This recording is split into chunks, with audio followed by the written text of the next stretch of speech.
அடுப்பு இல்லாமல் ஒரு டிஷ்ஷஸ்லாம் பண்ணி காமிங்க அப்படின்னு சொல்லிட்டு ஸோ ஹெல்தியான டிஷ்ஷஸ் தான் காமிக்க போகிறேன். வடை செய்யலாம் வாங்க. பீட்ரூட் கொஞ்சம் எடுத்துக்கலாம், சின்ன வெங்காயம் கொஞ்சம், பெரிய வெங்காயம், பச்சை மிளகாய் கொஞ்சோண்டு, இஞ்சி கொஞ்சோண்டு, நறுக்கின கருவேப்பிலை, கொஞ்சம் புதினா, கொஞ்சம் கொத்தமல்லி, பொடி பண்ணி வச்சுருக்கோம் இல்லைங்களா அந்த நட்ஸ் எல்லாம் அது கொஞ்சம் போட்டுக்கலாம். தேவையான அளவு உப்பு போட்டுக்கலாம். லெமன் ஜூஸ் விட்டுக்கலாம். கிரிப்னஸ் வேணும். கொஞ்சோண்டு தேங்காய் துருவல் போட்டுக்கலாம். கொரப்பாக அரைச்சிக்கலாம் ஃப்ரெண்ட்ஸ். பார்த்தீங்களா இந்த மாதிரி அரைச்சிக்கலாம். இதை நம்ம வடையாக தட்டிக்கலாம்.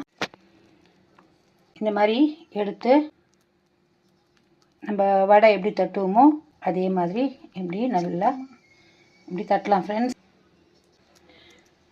இது எல்லாமே வந்து வெறுமையே சாப்பிட்ற மாதிரி தான் இருக்கும் ஃப்ரெண்ட்ஸ். அப்படி உங்களுக்கு பசங்க சாப்பிடலை, நீங்களே வந்து இது எப்படி இது பண்ணுறதுன்னா நம்ம இது தோசை தவாவில் போட்டு கட்லட்டாக கூட நம்ம வந்து இதை பொரிச்சிக்கலாம். அடுப்பில்லா சமையலில் சூப்பரான வடை ரெடி.